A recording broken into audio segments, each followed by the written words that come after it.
সরাসরি যখন আমার কাছ থেকে টাকা নাও তখন কি তোমার খেয়াল থাকে না যে টাকা একসময় শোধ করতে হবে? শুধু টাকা খুঁজলেই যত রকমের বাহানা শুরু হয় তোমাদের।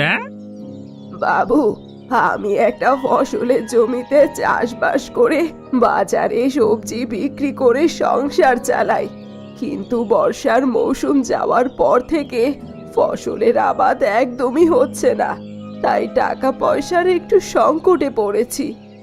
চুপ করো, তোমাদের মতো মানুষের সব বাহানা আমার জানা আছে। গত 18 বছর ধরে সুদের ব্যবসা করছি, এসব বাহানা শুনতে শুনতে মাথার এই চুলটা না পাকিয়ে ফেলেছি। আমাকে আর মাত্র 1 মাস সময় দিন বাবু, আমি আপনার সুদের সব টাকা শোধ করে দেব। এই একই কথা বলে আজকে 4 মাস হয়ে গেল, আর বেশি সময় আমি তোমাকে দিতে পারবো না। তোমার হাতে আর মাত্র 5 দিন সময় আছে, এর মধ্যে যদি আমার টাকা শোধ করতে না পারো তাহলে তার পরিণাম তোমাকে ভোগ করতে হবে। 5 দিনের মধ্যে এতগুলো টাকা আমি কিভাবে জোগাড় করব বাবু? আপনি এই গ্রামের মোড়ল, আপনি তো আমাদের মতো গরিবদের অবস্থা বোঝেন, আমাকে আরো কটা দিন বাড়িয়ে দিন। আমার মধ্যে অত দয়া মায়া নেই। টাকা নিয়ে জগদীশ শেঠ কখনো আপোষ করে না। 5 দিনের মধ্যে আমার টাকা ফেরত দিতে হবে, ব্যাস। এখন এই অলক্ষণে মুখ নিয়ে দাঁড়িয়ে না থেকে দূর হও আমার সামনে থেকে, যাতে সব।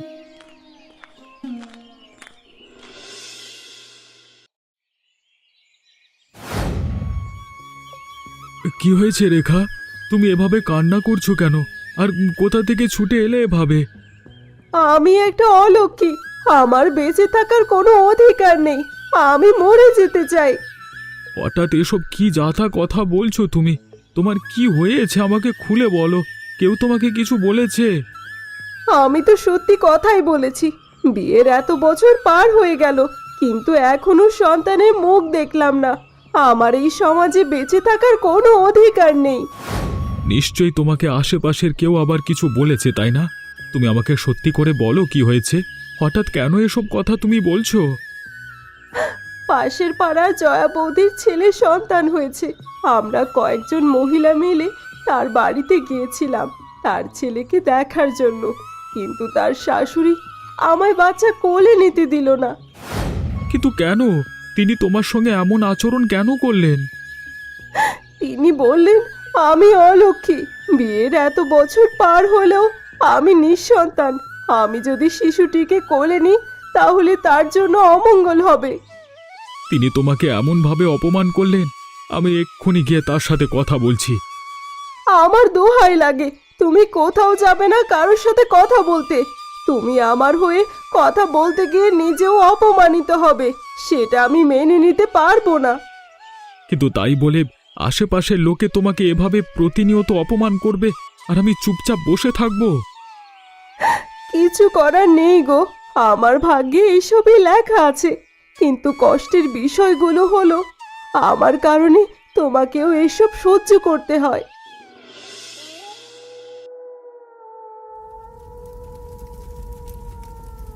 বাঁচাও বাঁচাও, আগুন লেগে গেল আমার বাড়িতে, কে কোথায় আছো তাড়াতাড়ি এসো, আমার বাড়ি জ্বলে ছারখার হয়ে গেল। এই সর্বনাশ! হে ওপরওয়ালা, এ কি হয়ে গেল? এই কোকিলা কাকিমা, তুমি ভয় পেও না, আমি এক্ষুনি তোমাকে বের করবার ব্যবস্থা করছি। রাম, আমার বাড়ির দরজার সামনে আগুন লেগে গেছে, আমি বের হতে পারছি না, কিছু একটা কর বাবা, নইলে আমি মরে যাব। তুমি ভয় পেও না কাকিমা, আমি আছি, তুমি একটু শান্ত হও, আমি কোনো একটা ব্যবস্থা করছি তোমাকে বের করবার।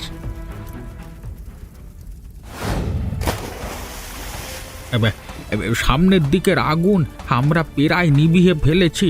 এই রাম, তুই তাড়াতাড়ি বাড়ির ভেতর গিয়ে কোকিলা দেবীকে বাইরে নিয়ে আয়। এই ঘর পুড়ে ছারখার হয়ে গেল রে, ওরে বাবা, তার যেন কোনো ক্ষতি না হয়।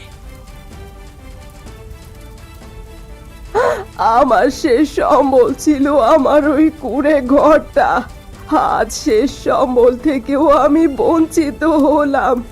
আমি কি এমন পাপ করেছি যার জন্য উপরওয়ালা আমাকে এত বড় শাস্তি দিচ্ছে? কাকিমা, তুমি একটু শান্ত হও, আমি জানি এটা তোমার জন্য খুবই কঠিন একটা সময়, কিন্তু নিজেকে সামলানোর চেষ্টা করো অন্তত। তোমার যে কোনো ক্ষতি হয়নি সেটাই সবচেয়ে বড় বিষয়। রাম ঠিক বলছে, সব কিছুর ঊর্ধ্বে হলো আমাদের জীবন। মালামালের ক্ষতি হলেও তুমি বেঁচে গেছো, ও ওপরওয়ালার কাছে কৃতজ্ঞতা জ্ঞাপন করো। লক্ষণ, লক্ষণ, তাড়াতাড়ি এদিকে আয়, তোর সঙ্গে জরুরি কথা আছে আমার। এখন কথা শোনবার সময় নাই। যদি বাবা জানতে পারে আমি মাঠের কাজ ফেলে তোর সঙ্গে বকবক করছি, তাহলে জুতোর বাড়ি মারবে। ওরে, তোর বাবা তো সব সময় তোকে জুতোর বাড়ি মারে, আজকে না হয় আমার জন্য দুটো জুতোর বাড়ি বেশি খেয়ে নিবি। শিগগির এদিকে আয়। তোর কারণে বাবা কোনদিন আমাকে ঘর থেকেই না বের করে দেয়। তুই এখানে গরু মোষ নিয়ে সময় কাটাচ্ছিস? কালকে রাতে কত বড় কাণ্ড হয়ে গেছে কিছু জানা আছে তোর? কালকে রাতে আবার কি হয়েছে? কোথাও কি কোনো চোর ধরা পড়েছে নাকি? আমায় ডাকলি না কেন? তাহলে আমিও একটু চোর পিটিয়ে মনের সব রাগ ঝেড়ে ফেলতে পারতাম। ধুর, তুই সারা জীবন শুধু চোর আর ডাকাত ধরা নিয়ে পড়ে রইলি। কোনদিন দেখবি তুই নিজে চুরি করতে গিয়ে ধরা পড়ে লোকের মার খাচ্ছিস। আমায় দেখতে যতটা খারাপ মনে হয়, আমি আসলে ততটা খারাপ নই। চুরি টুরি এসব আমার কাজ নয়। বাবার পকেট থেকে মাঝে মধ্যে কয়েকশো টাকা চুরি করা অন্য বিষয়। ওটা তো সব ছেলেদের সরকারি অধিকার, তাই না? কালকে রাতে হঠাৎ করেই কোকিলা দেবীর বাড়িতে আগুন ধরে গেছে। এ সাংঘাতিক কাণ্ড। হঠাৎ করে কিভাবে আগুন ধরে যায়? গ্রামের মধ্যে কি কোনো প্রেতাত্মা এসেছে নাকি যে আগুন ধরিয়ে দিয়ে চলে গেল? আজকাল গ্রামের মধ্যে এসব নিত্য নতুন ব্যাপার। খুবই কষ্ট লাগলো কোকিলা কাকিমার জন্য। চল চল গিয়ে চা খেয়ে আসি। হ্যাঁ, বুঝতে পেরেছি তোর কত কষ্ট হচ্ছে। মনের দুঃখে চা খেতে যেতে চাইছিস। আরে দূর দূর, চল চল। তুমি আমার বাড়িতে কি করছো? তোমার সাহস কি করে হলো এ বাড়ির চৌকাঠ পার করবার? আমি জানি আমার ওপরে আপনি রেগে আছেন। আমি অনেক চেষ্টা করার পরেও আপনার টাকা সঠিক সময়ে পরিশোধ করতে পারিনি। এতদিন কেটে যাবার পরও তুমি আমার টাকা শোধ করোনি। আমার উপহার তোমার কেমন লাগলো? ঠিক কি বলছেন আমি বুঝতে পারছি না বাবু। আরে বোকা মহিলা কোথাকার, কিছুদিন আগে তোমার সঙ্গে যে ঘটনা ঘটেছে সেসব কিছু বাবুই ঘটিয়েছে। হ্যাঁ হ্যাঁ হ্যাঁ হ্যাঁ হ্যাঁ। এইসব আপনি করেছেন বাবু? আর আমি বোকার মতো আপনার কাছে সাহায্য চাইতে এসেছিলাম। যারা আমার টাকা পয়সা সময় মতো পরিশোধ করতে ব্যর্থ হয় তাদের পরিণাম এটাই হয়। আপনি একটা জঘন্য লোক। আমি গ্রামের সবাইকে বলে দেব আপনার এই কথা। গ্রামের কাউকে বলা তো দূর, যদি এ ব্যাপারে কেউ টেরও পায় তাহলে সেদিন তোমার পৃথিবীতে শেষ দিন হবে কোকিলা দেবী। এই প্রচন্ড ঝড় বৃষ্টির মধ্যে তুমি গাছের নিচে দাঁড়িয়ে কি করছো কাকিমা? তুই আমাকে এই প্রশ্ন করছিস বাবা? আর কি করব বল, আমার তো আর যাওয়ার কোনো জায়গা নেই। এখন তো রাস্তাঘাটে আমার থাকার জায়গা। এভাবে করে কেন বলছো কাকিমা? আমি তো তোমার নিজের ছেলের মতো। আমি যতদিন বেঁচে আছি তোমার এভাবে করে ভাববার কোনো কারণ নেই। তুমি চলো আমার সঙ্গে আমার বাড়িতে চলো। তুই আমাকে এই কথাটা বলেছিস তাতেই আমি খুব খুশি হয়েছি, কিন্তু আমি তোর সঙ্গে গিয়ে তোকে একটা উটকো ঝামেলা দিতে চাই না। তুমি আমার সঙ্গে থাকলে আমার কোনো ঝামেলা হবে না কাকিমা। আর কতদিন এভাবে পথে পথে ঘুরবে? তুমি আমার সঙ্গে আমার বাড়িতে চলো, আমি তোমার দেখাশোনা করব।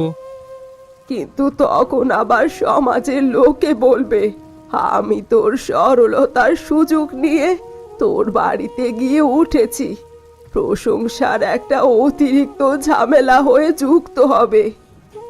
লোকের কথায় কখনো কয়লা শোনা হয় না কাকিমা। কে কি বললো তাতে আমার কোনো কিচ্ছু যায় আসে না। তুমি তো জানো আমার মা নেই। যদি তুমি আমার বাড়িতে আমার সঙ্গে থাকো তাহলে আমার মায়ের অভাবটাও পূরণ হয়ে যাবে। মানুষের জীবনের সবকিছু কতটা অনিশ্চিত ভেবে দেখ। এতদিন আমার মাথার উপর একটা ছাদ ছিল, অথচ এক রাতের ব্যবধানে আমার জীবন কতটা এলোমেলো হয়ে গেল। আমার তো মনে হচ্ছে এসবের পেছনে কারো হাত আছে কাকিমা। আমরা যদি একটু ভালোভাবে বিষয়টা ঘেঁটে দেখি তাহলে হয়তো কোনো রহস্য বের হবে। সত্যটা যদি আমি তোকে বলতে পারতাম, লোকে যাকে দেবতা মনে করে তার আসল রূপ যদি আমি সকলকে দেখাতে পারতাম।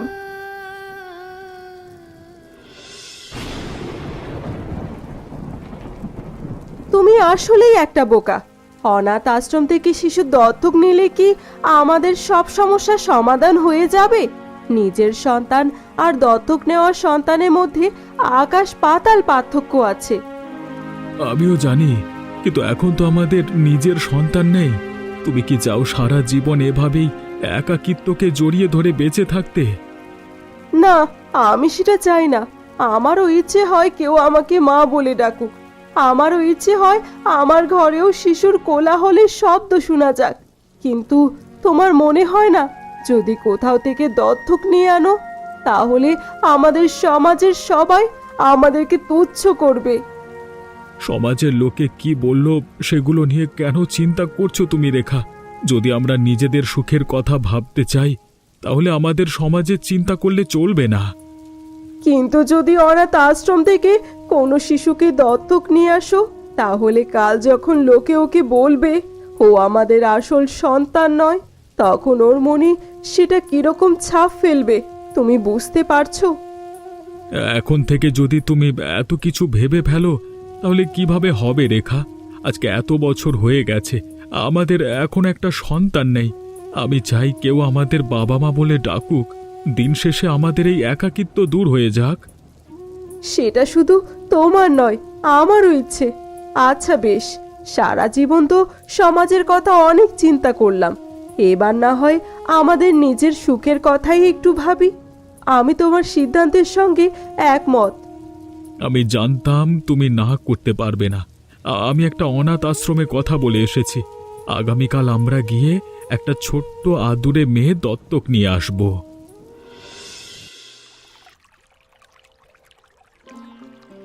আজকাল এ গ্রামে মানুষের টিকে থাকার খুবই কঠিন হয়ে পড়েছে। আগে এমন দুর্দশা ছিল না, জানি না হঠাৎ করে কি হলো। একই কথা আমারও মনে ঘুরছিল। আপনি দেখেছেন আজকে কদিন ধরে চুরি ডাকাতি কি পরিমাণ বেড়ে গেছে। আর রাতের অন্ধকারে লোকের বাড়ি ঘর চলে যাওয়া এইসব মানে নিত্যদিনের কাজ হয়ে দাঁড়িয়েছে। সত্যি বলতে, তুমি যদি আমাকে জিজ্ঞেস করো তাহলে আমার মনে হয় এসবের পেছনে এই গ্রামের ওই নতুন মোড়লের কোথাও না কোথাও হাত আছে। কারণ যখন থেকে সে ক্ষমতায় এসেছে তখন থেকেই এসব কাণ্ড দেখে আসছি। আপনার কি মনে হয় যদি এসবের সঙ্গে তার হাত থেকেও থাকে তাহলে গ্রামের মানুষ কখনো সাহস করবে তার বিরুদ্ধে প্রতিবাদ করবার? আমি জানি না, কিন্তু প্রতিবাদ তো করা উচিত।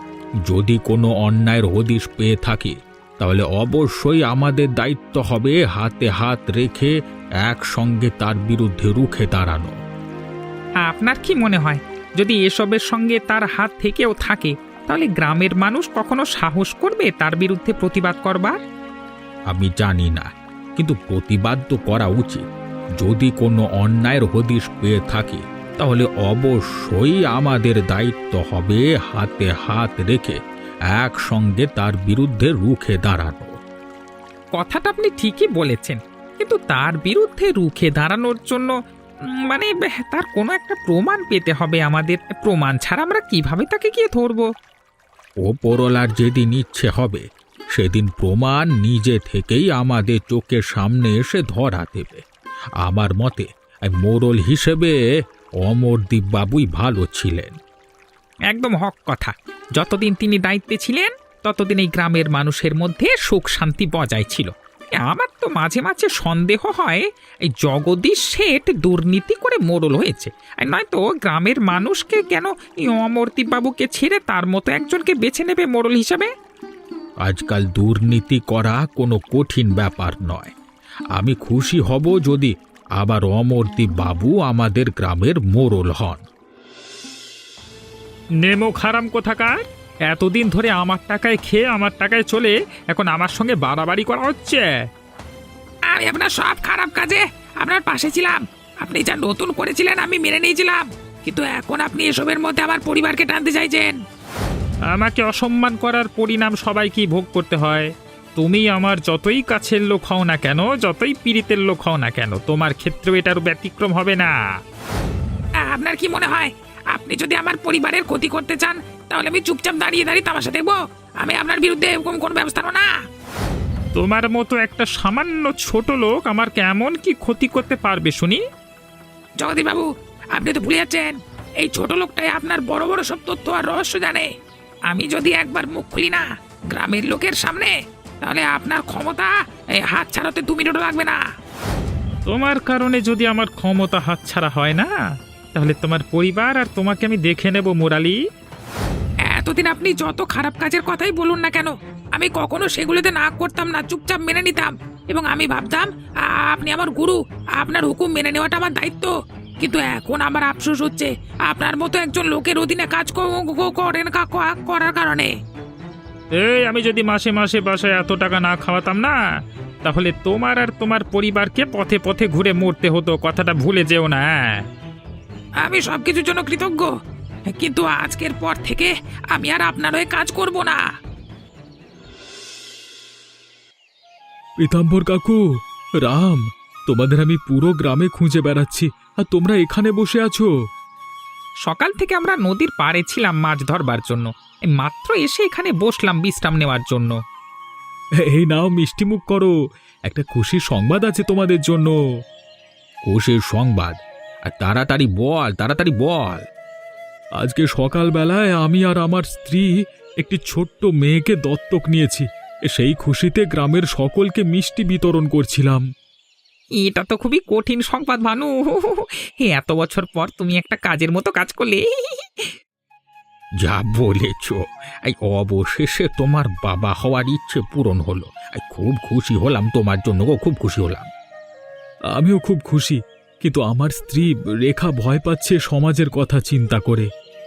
এই সমাজের কথা চিন্তা করো না তো, তোমরা দুবেলা না খেয়ে থাকলে কি সমাজ তোমাদের এসে খাওয়াবে?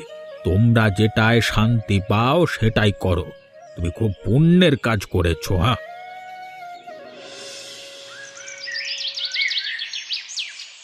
হ্যাঁ, আজকে তোমার কারণে প্রাণে বেঁচে গেলাম, না হলে এতক্ষণ হয়তো আমাকে মারতে মারতে মেরেই ফেলতো। যারা তোমাকে মারছিল তাদের তুমি চেনো? তোমাকে এত বাজেভাবে মারধর করছিল কেন তারা? ওদের কারোর চেহারাই আমার চেনা নেই, কিন্তু কার কথা ওরা আমাকে এইভাবে মেরেছে, কার কথায় সেটা আমি খুব ভালোভাবেই বুঝতে পারছি। যদি তোমার বলতে আপত্তি না থাকে তাহলে তুমি আমার সঙ্গে বলতে পারো কে করেছে, সবার কেনই বা করেছে? এসব কিছু করেছে জগদীশ বাবু, তিনি ছাড়া আর কেউ এমন কাজ করতে পারে না। কিন্তু তুমি তো জগদীশ বাবুর খুব কাছের লোক, তোমার সঙ্গে তিনি কেন এমনটা করবেন?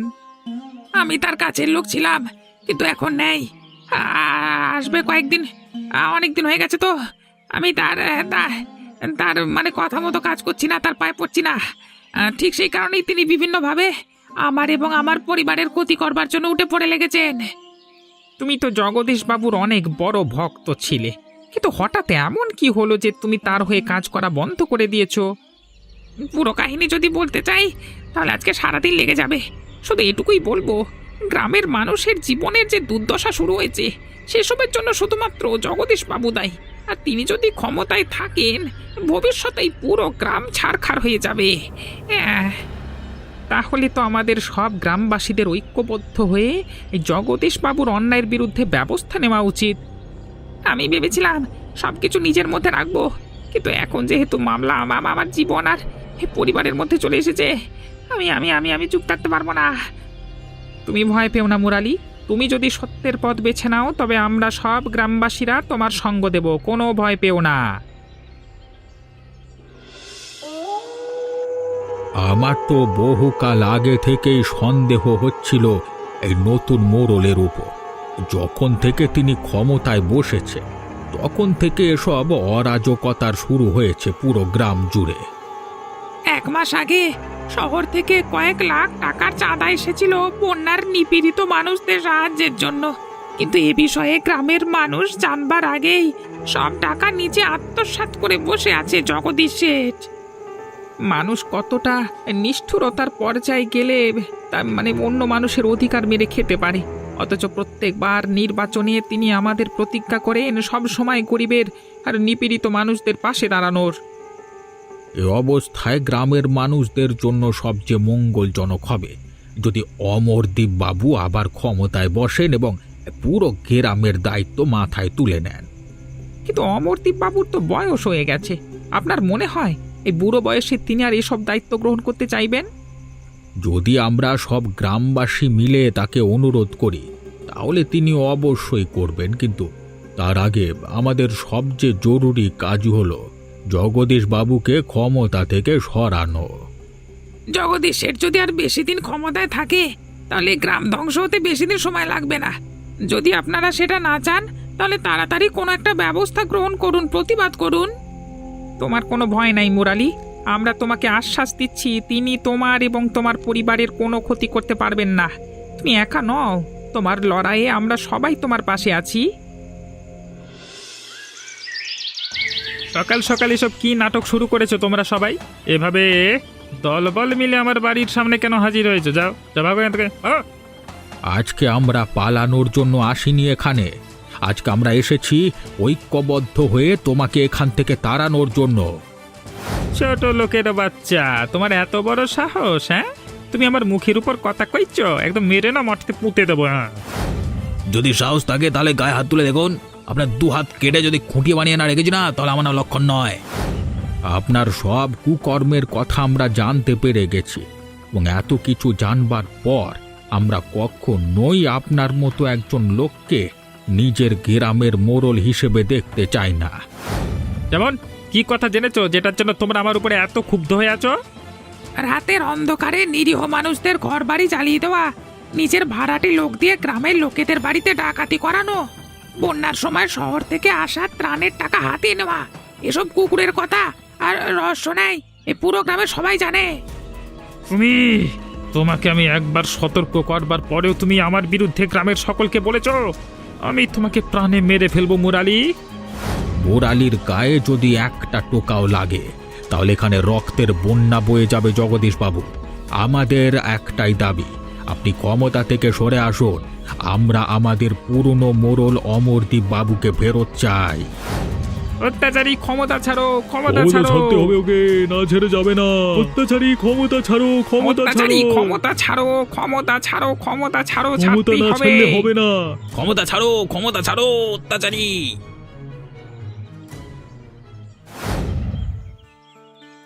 আজকে সকালবেলায় খবর পেলাম আপনাদেরকে আমি আমাদেরকে আপনি ডেকে পাঠিয়েছেন। এই খবর শুনতে আমি ছুটে এলাম আপনার সঙ্গে দেখা করবার জন্য। কোনো বিশেষ দরকার আমাকে? তোমার প্রশংসা আমি সর্বত্র শুনেছি, আর আমি এটাও খুব ভালোভাবে জানি গ্রাম থেকে অত্যাচারী মোড়লকে তাড়ানোর জন্য তুমি সকলকে সবার আগে অনুপ্রাণিত করেছো। আমার পূর্বপুরুষেরা এ গ্রামে মানুষ হয়েছে, আমারও ছোটবেলা থেকে পুরো জীবন কেটেছে এ গ্রামে। আর সেই গ্রামে কোনো অন্যায় হলে সেটার বিরুদ্ধে প্রতিবাদ করে তোলাটা আমার দায়িত্ব। সবাই যদি সব রকমের দুর্নীতি থেকে বেরিয়ে তোমার মতো চিন্তা ভাবনা গড়ে তুলতে পারত তাহলে পৃথিবীটা কত সুন্দর হতো। ভালো খারাপ তো মিলিয়েই পৃথিবী বাবু। আমার সব সময় ইচ্ছে ছিল আপনি যেন আমাদের গ্রামের মোড়ল হিসেবে সারা জীবন থাকেন। আপনি এই গ্রামের দায়িত্বে আছেন, গ্রামের সব মানুষ স্বস্তির নিঃশ্বাস ফেলছে। আমার বয়স হয়ে যাওয়ার কারণে আমি ক্ষমতা ছেড়ে দিয়েছিলাম, কিন্তু তোমরা আবার আমাকে দায়িত্ব দিয়েছ, যেটা মানুষের জীবনযাপন সহজ সুন্দর করা যায় গো, সেই উদাহরণটা তোমরা দিয়েছ। গ্রামের সব মানুষের আপনার উপর আস্থা আছে, আর আপনি সেই আস্থা মান রাখবেন বলে আমাদের বিশ্বাস। তুমি একজন সৎ মানুষ, আর যেভাবে তুমি গ্রামের সকলের মধ্যে সতর্কতার প্রতিবাদ করে তুলেছ সেটার জন্য তুমি একটি পুরস্কারের দাবিদার।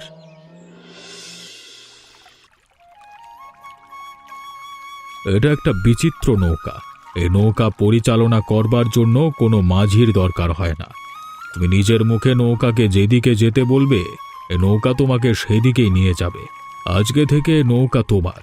এখন থেকে তুমি এই নৌকায় চড়ি মাছ বেচা কেনা করতে পারবে। তোমার নৌকাটা কিন্তু বাকি সবার থেকে একদমই আলাদা রামদাদা। এত রং বেরঙের নৌকা আমি আগে কখনো দেখিনি। উপহারের জিনিস বলে কথা। তাছাড়া এই গ্রামে কারো কাছে অন্য কাউকে দেখেছি যে নৌকা চালাতে দরকার হয় না, এই জন্যই তো এটা বিচিত্র নৌকা। এই বিচিত্র নৌকায় চাপবার সৌভাগ্য কি আমাদের কখনো হবে? এটা আবার জিজ্ঞেস করবার কি আছে বলতো? এটা শুধু আমার নৌকা নয়, এটা সবার নৌকা। তোদের যখন ইচ্ছে হয় তখন চলে আসিস, উঠে পড়িস। বলছি রামদাদা, এবার তুমি না হয় বিয়েটা সেরেই নাও। এরপরে তোমার বউকে সঙ্গে নিয়ে তোমার বিচিত্র নৌকায় পুরো নদী ঘুরে বেড়াবে। আগে তো কখনো বিয়ের কথা চিন্তা করতাম না, ভাবতাম সামান্য মাছ বেচার কটা টাকাই বা রোজগার করি, এই অবস্থায় বিয়ে করা যাবে না। কিন্তু এখন অবস্থা কিছুটা পরিবর্তন হয়েছে, আমিও ভাবছি বিয়ে করেই ফেলবো। তাহলে তো আমাদের সকলে রামদাদার জন্য বিচিত্র নৌকার মতো বড় একটা মানে বিচিত্র বউ খুঁজতে হয়। যখন থেকে অমরদীপ বাবু গ্রামের মোড়ল হিসেবে আবার ফেরত এসেছেন, তখন থেকে আবার গ্রামের সকলেরই জীবন পরিবর্তন হয়ে গেছে। আর জগদীশ শেঠকে ক্ষমতা থেকে সরিয়ে এটা প্রমাণ করে দিয়েছি যে অন্যায়কারী যতই শক্তিশালী হোক না কেন, সত্যের কাছে পরাজিত হতে হয়। একদম ঠিক বলেছ। এখন থেকে আমাদের জীবনের লক্ষ্য হবে নিজেদের জীবন সুন্দরভাবে গুছিয়ে নিয়ে সব সময় গ্রামের যে কোনো বিপদে ঐক্যবদ্ধ হয়ে থাকা।